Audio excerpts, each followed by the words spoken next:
Salut tout le monde, Louis Gagnon du magazine On Chasse pour 100% chasse à pêche. L'article du mois, c'est à propos de la thermorégulation, mais en réalité, c'est un titre qui est trompeur parce que dans le cas du chevreuil et de l'orignal, la seule période de l'année où il y a réellement une thermorégulation des bêtes physiologiquement, là, dans le corps, c'est en hiver. C'est quand le système métabolique ralentit de ces animaux-là pour justement moins consommer d'énergie, que là, il va y avoir moins de battements par minute du cœur et une température corporelle légèrement plus basse. Là, on parle de 1 degré, point quelques, là, pas tout à fait 2 degrés. Donc, j'aurais dû choisir un autre titre. Mais ce que je voulais parler principalement dans l'article, c'est les changements de comportement durant notre période à nous de chasse, là, on va dire l'automne, du chevreuil ou de l'orignal pour contrer des changements de température extrêmes. Là. Autrement dit, qu'il fait soit très très chaud pour la période de l'année ou très très froid, ou encore qu'il pleut énormément ou qu'il y a un super vent. Qu'est-ce que ces bêtes-là vont faire? Bon. On le sait dans l'orignal, ça a été bien documenté, c'est plus précis et facile pour différentes raisons. La première, c'est que c'est une grosse bête, beaucoup plus grosse, c'est un gros tonneau de 45 gallons, très foncé. Donc, c'est plus facile à la surchauffe, là, un peu comme l'ours. Aussitôt qu'il fait très chaud, surtout à la fin septembre, octobre, là, dans le rut, on voit des changements de comportement de cette bête-là, parce que c'est là qu'on est le plus dans le bois, qu'on est le plus intéressé, on les cherche, et on s'aperçoit que ça ne bouge plus. Parce que, comme j'ai expliqué déjà, là, c'est gros, là, c'est une espèce de 45 gallons sur pattes, et qui est très foncé, qui attire la chaleur, et la bête, par adaptation, là, pour être confortable, un orignal ne mourra pas d'être au soleil à 26-27 degrés à fin septembre, 3-4 heures de temps, mais il ne sera pas confortable. Là. Il va surventiler. Au lieu de faire ça, il s'en va. Il s'en va où? Ben, on l'a documenté beaucoup de fois, là, un peu partout, les professionnels de l'orgno, mais les scientifiques avant, comme d'habitude. On s'en va en sous-bois, plus humide, plus mousseux, où la couverture de conifères est très dense, là, soit de l'épinette blanche ou même de l'épinette noire. Et le sol est humide. Là. Souvent, il y a 3-4 degrés de différence entre ce type d'habitat-là et les habitats normaux, là, qu'on va dire forêt mixte, plus secs. Donc, pour l'orignal, c'est assez tranché et drastique. Bon. Pour une surchauffe, là, ou s'il faisait bien froid, possiblement qu'il y aurait des petits changements. C'est moins documenté. L'orignal semble mieux adapté à une température très froide, là, hors saison, on va dire, que le chevreuil. Quoique le chevreuil est très adapté aussi. Bon, parlons de chevreuil. Chevreuil, c'est plus complexe. Tout ce qui est dans le chevreuil, c'est plus complexe que l'orignal. Des fois, je ris et je dis, si on prenait tous les professionnels d'orgno, puis on lui demandait de devenir professionnel de chevreuil d'une couple d'années, malgré toutes les expériences de bois, de chasseurs. Il y en a une couple qui prendrait leur retraite probablement. Ils verraient que c'est pas simple, le chevreuil. C'est pas simple parce que c'est un hybride, le chevreuil. C'est une bête hyper adaptable et capable de se faufiler dans toutes sortes d'habitats, toutes sortes de conditions et toujours trouver son gagne-pain, si on peut dire, et d'avoir un taux de survie qui est raisonnable, de s'en sortir, même à forte pression de chasse, tu n'élimineras pas le chevreuil. Tandis qu'à très forte pression de chasse, tu vas éliminer l'orignal, il n'y en restera plus. Puis si vous êtes en doute, je vais descendre dans mon coin, dans l'Outaouais, là, il y a un petit peu d'orignal, ça commence à revenir, puis aussitôt que ça se sait, là, il rentre un peu plus de chasseurs, puis c'est pas beaucoup plus, puis paf, paf, paf, paf, c'est fini, ils sont disparus. Pourtant, tu n'es pas capable de faire ça dans le chevreuil. Donc, le chevreuil, quand les changements de température arrivent, c'est aussi la même chose. Ça l'affecte moins jusqu'à un certain point. Et l'adaptation pour être confortable est pas mal moins évidente. Mais il y en a une. Ça fait qu'il faut comprendre. Souvent, pour doser son énergie de chasse, plus que n'importe quoi d'autre. Autrement dit, si on va séparer ça par saison. Si on y va par la période d'arc, arbalète, fin septembre, c'est sûr que s'il nous envoie un 26, 27, 28 degrés de jour, qui arrive de temps à autre, vous allez voir moins de mouvement. Là. Puis ça va être très crépusculaire, là, fin de la journée ou tôt le matin, la dernière 15-20 minutes. Si vous cherchez le premier 15-20 minutes du matin ou les derniers 7, 8, 10, 15 minutes le soir, ça c'est si vous chassez dans des zones alimentaires très ouvertes. Là. Évidemment, si vous êtes dans des zones alimentaires plus fermées, où il y a eu de la coupe forestière pas trop agressive, là, une coupe sélective, qui a encore une canopie là, mature, là, l'étage du haut, là, un bon 60%, bien là, tu ne verras pas tant de différence que ça. Ça va marcher, ça va venir manger, surtout que c'est une période qu'il faut qu'il engraisse. Là. Il va en avoir une, mais elle ne sera pas majeure. Puis peut-être qu'elle va être même gagnante dans le sens que si tu as ce type d'habitat-là qui borde des bons champs agricoles, genre de soya ou luzerne ou trèfle, là, c'est possible que tu vas être gagnant. Maintenant, si tu avais une température très fraîche pour le temps de l'année, ça veut dire même date, fin septembre, début octobre, dans la période de flèche, et là, il nous garoche un 5-6 degrés de jour, qui est peut-être 10 degrés en bas de la moyenne saisonnière, il y a des bonnes chances que même en milieu ouvert, tu vas avoir plus d'activité. Qu'il va y avoir même de jour, dans ces milieux très ouverts-là, les champs, des chevreuils qui sortent, qui en profitent pour s'empiffrer plus, puis manger plus, parce qu'il fait plus frais. Mais ça ne sera pas majeur, puis s'il y a de la pression de chasse de manière assez importante, tu es dans une zone où l'arc, l'arbalète, c'est populaire, tu verras peut-être pas ça non plus si toi, tu es pogné sur 25-30 arbres, puis le voisin, c'est la même chose, l'autre voisin, c'est la même chose, en face, il y a du monde. Tu verras peut-être pas ça non plus. Bon. Plusieurs quoi que, avant de soigner dans le mois de novembre, là, plusieurs quoi que quand il mouille, c'est le nerf de la guerre pour le chevreuil. Bon. Je ne veux pas dessouffler votre ballon, là, mais la pluie, c'est inhibiteur de mouvement. Bon. Ça peut aider pour la chasse, si tu es, exemple, anti-costi ou encore tu es dans une zone à très forte pression de chasse. Là. Ça peut aider.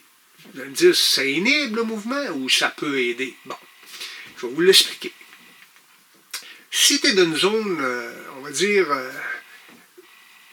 encore à flèche ou encore, ou même à fin octobre, début novembre, tu as une semaine de poudre, et là, il fait plus frais, puis il y a une bonne pluie. Là. Ben, ça te permet d'avancer, ça te permet de faire de la chasse fine, si on peut dire, et d'entrer dans des habitats plus denses. Ce qu'on sait, c'est que le chevreuil, il n'aime pas plus sur toi de se faire mouiller, et il va se ramasser dans des zones un petit peu plus denses en conifères, surtout dans des milieux où c'est mix ou encore plus feuillu. Là, il va chercher de la densité de conifères pour essayer d'amoindrir un peu le niveau de pluie qui tombe sur le dos. Puis ça, on est sûr à 100% dans le sens que, il n'y a pas une tonne d'études là-dessus, mais il y a une tonne de guides qui ont passé en Anticosti. Et moi qui étais là 10 ans, pendant que j'étais là, il y avait d'autres bons guides, là. Mais il y en avait des très bons, puis il y en avait une couple d'excellents. Un des excellents s'appelait Guy Boudoul, et c'est un natif de l'île. Il est encore vivant, mais évidemment, là, il approche 70, là. Ça fait qu'il ne guide plus, c'est sûr. Et mais dans son époque, son temps à lui, qui était mon temps à moi, là, on considérait que c'était le barème. C'était un peu le Wayne Gretzky. Là. Il y a eu quelques années, là, 4, 5, 6 ans, là, il était insuivable, on va dire. Et dans des journées de pluie intense ou de bonne pluie, c'était sûr qu'il pognait des fois deux bocs matures. Est-ce qu'il voyait beaucoup de chevreuils? Non. Puis, quand moi, ça m'a pris du temps à comprendre, là, dans le sens que tu ne deviens pas un pas pire guide ou un bon guide ou un super guide, peu importe. dans 1 an, 2 ans. Là. Ça prend 3, 4, 5 ans là, avant de passer être bon guide anticosti. Tu peux être bon guide, avoir 2-3 semaines 2-3 semaines d'expérience, puis très bon guide après une première année. Là. Mais passer à une échelle supérieure, ça peut prendre 3-4 ans solides, là, avant de commencer à comprendre un peu tout. Et ce que nous, on a compris dans ces époques-là plus rapidement, c'est les chevreuils anticosti avaient des petits territoires et ils étaient très fidèles. C'était dans une époque à très haute densité et peu de bouffe sur le terrain. Donc, les chevreuils avaient compris que ça ne donne rien d'aller courir à Pierre-Jean-Jacques. Il n'y a pas plus de bouffe à côté. Contentons-nous ici pour 1. Et pour 2, dans le rut, ben, la densité était très élevée, ce qui faisait que tu n'avais pas besoin d'aller jouer aux fesses dans la ville du voisin. Là. Dans la ville voisine, là, il y en avait de la femelle ici. Contente-toi de te chicaner avec les bocs ici, puis pogner les femelles que là. Ça a fait que ça a créé des chevreuils avec des petits terrains. On évaluait qu'il y avait à peu près 100 acres, 110 acres, 150 acres max pour la majorité des bocs qui revenaient puis repassaient dans les mêmes terrains. Ça veut dire quoi, ça? Ben, si on compare au continent, où c'est souvent 1000 acres, 800 acres, 1200 acres pour un boc, ben, des petits terrains de 100, 150, des fois 200 acres, ben, si tu élimines les habitats pas convenables, il peut arriver que le territoire d'un boc, que tu as déjà vu en guidant, mais que tu n'as pas pogné, peu importe si tu es en Bessic, nous autres, on avait un hélicoptère pour se déménager de temps en temps d'un secteur à l'autre. Il fallait que les clients payent, mais étaient là. Des fois, on voyait des beaux bocs dans des tourbières d'une place d'un autre. Et la loi n'avait pas le droit d'atterrir, et 2, un chevreuil, quand même, atterri, il sauve. Là. Mais on avait le droit de le spotter, puis le marquer sur la carte, puis dire, OK, il y a un beau boc là. Et les guides qui savaient qu'il y avait des petits terrains, ben, on l'enregistrait. Ça fait qu'on disait, quand ça va être le temps, quand je peux retourner là en Bessic ou autrement, je vais savoir qu'il y en a un vrai beau boc là. Ou quand des fois le matin en pick-up, on envoyait un passer dans le chemin, ou en Bessic, on s'éloignait du chemin pour aller chasser plus loin, on envoyait un dans le fond d'une plaine. On y avait fait peur, on ne pouvait pas espérer leur pogner, mais on enregistrait. Et quand ils mouillaient, ben là, on retournait. Et c'est là qu'on faisait des belles chasses parce qu'on savait, il y en a un là, il y en a un là, et là, on rentrait là-dedans, bon vent, zigzagant, et on venait à bout des poignées. Des fois, on les poignait couchés, d'autres fois, on les poignait debout, en train de manger, mais dans des habitats particuliers. Et ça se faisait qu'à ce moment-là, ben, on augmentait notre taux de succès sur des beaux bocs grâce à l'appui parce qu'on était capable d'approcher ces bocs-là sans se faire détecter avec un gars derrière de nous autres. Bon. Sauf que quand on faisait le décompte à la fin de la journée, on s'apercevait qu'on ne voyait pas beaucoup de chevreuils dans ces journées-là. Quand on avait vu 4, 5, 6, des fois 7, 8 chevreuils, c'était du chevreuil. Mais il y a des journées, là, à Anticosti, dans ce temps-là, qu'on voyait 25, 30 chevreuils, là. Mais là, dans ces journées-là, on en voyait beaucoup moins. Mais on voyait souvent le boc qu'on voulait pogner parce qu'on l'avait spoté avant, on savait où il était. Donc, il y a un ajustement de ces bocs-là qui fait que quand on rentrait chez eux, on disait non, il ne peut pas être dans ce type d'habitat-là. Et même quand ça fait 4 jours qu'il n'a pas mouillé, il y a de l'eau partout, c'est trop humide. Il faut qu'il y ait un petit spot sec à quelque part, surélevé un peu, où ce boc-là peut aller, pas avoir toujours 3 pouces d'eau dans les sabots, 4 pouces d'eau, puis qui peut se coucher pour ruminer, puis ou se coller contre un gros arbre, puis dormir là une couple d'heures. C'est le même qu'on les poignait. Fait que si ça marche en Anticosti, ça marche sur le continent. C'est la même chose. Fait que vous autres, sur le continent, quand il y a ces conditions de pluie-là, ben, rapprochez-vous de ce type de forêt-là. Une forêt où il y a un genre de parasol et que le sol est relativement humide, même s'il est mouille à chaud. Fait comme ça, vous avez des chances de surprendre un de ces chevreuils-là. Fait que là, si on oublie les pluies et on oublie le gros vent. Ben, le gros vent, on pourra en parler, ça refroidit, mais ça fait peur parce qu'il tombe des arbres. Fait que, évidemment, il y a là aussi un ajustement. L'ajustement va être éviter des forêts super matures où il y a déjà des blus de chablis, il y a déjà des arbres qui commencent à tomber au vent ou qui ont tombé des années avant, des mois avant, qui sont des signes que s'ils ventent fort, tu vas te ramasser avec des problèmes. T'es mieux peut-être d'être une forêt un peu plus jeune. Fait que oui, par gros vent, à l'occasion, il y a des chevreuils qui vont sortir de ces forêts possiblement dangereuses pour aller dans des forêts un petit peu plus jeunes. OK. Mois de novembre, il fait très chaud. Est-ce que le chevreuil va s'ajuster? Ben, il ne changera pas tant d'habitat que ça. L'ajustement va être que ça donne un rut qu'on appelle mou, un rut slow, lent, qui fait que l'activité principale va se passer de nuit lorsqu'il va y avoir 5, 6, 7, 8 degrés de différence avec le jour. Pourquoi là, il y a finalement un vrai ajustement? Ben, c'est simple. C'est que le chevreuil a ça d'épais de poils sur le dos rendu à cette date-là. Là. C'est 2 pouces et demi de fourrure. Puis c'est à part qu'en début rut, là, début novembre, il y a souvent 3/4 de pouce, 1 pouce de gras là, sur ses fesses, le haut du dos. Là. Il est sûr, habillé, si on peut dire, prêt pour rentrer à l'hiver. Mais il n'y a pas d'hiver, il fait plus chaud. Fait dans ce temps-là, c'est sûr que le goût de jouer aux fesses, pareil. Il y a de l'hormone partout dans le bois, les femelles dégagent, les bocs se chicanent déjà depuis une couple de semaines, ça a frotté, ça a gratté, mais il fait chaud. Fait que là, c'est pas con, là, à plein temps, un chevreuil, là. Ils vont décider de tout simplement mettre la pédale douce, être plus relax, puis attendre la nuit pour rechercher d'autres femelles en chaleur. S'ils sont déjà avec une femelle en chaleur, ben, ils vont la suivre. Mais la femelle en chaleur, elle aussi, a la même longueur de fourrure, a la même épaisseur de gras. Fait qu'elle aussi n'est pas pressée, puis elle va attendre la nuit pour s'alimenter. Ce qui fait que le boc, ben, il reste avec, puis il ne bouge pas. Mais aussitôt que ça va changer, que ça va se rapprocher de la moyenne, ben là, ça redécolle.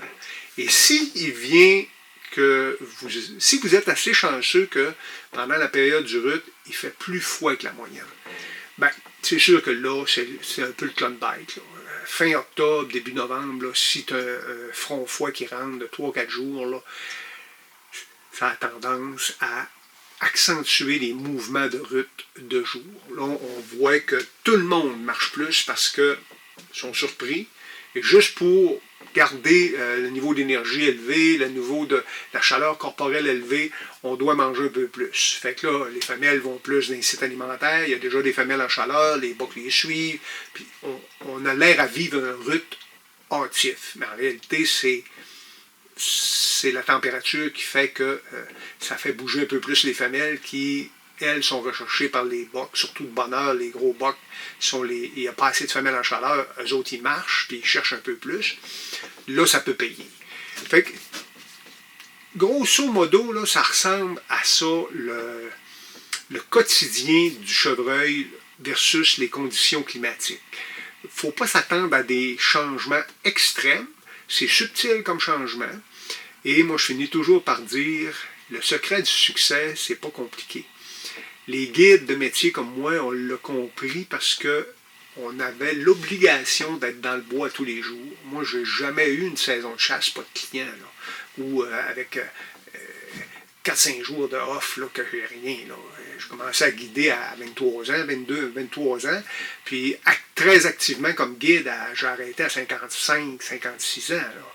Fait que, calculez-les comme vous voulez, ça fait plus de 30 ans où des 3-4 jours de congé, à partir du début octobre jusqu'à 2-3 décembre, je n'ai pas connu ça. Là.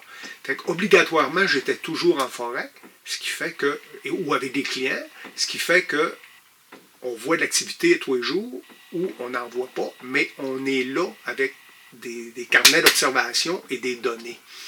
Et c'est la donnée principale où je m'entends avec les autres guides à 100%, c'est dans le bois que tu tues des chevreuils. Ça fait que les gars qui sont toujours à trouver un genre de défaite pour sortir plus de bonne heure, pour partir plus tard, pour décoller plus tard le matin, pour venir sur l'heure du midi, prendre un petit lunch puis une snooze, pour sauter une journée de chasse parce qu'il vente trop, parce qu'il fait trop chaud, on and on, là. C'est pas eux autres qui récoltent les beaux bocs à tous les années, puis qui récoltent régulièrement année après année.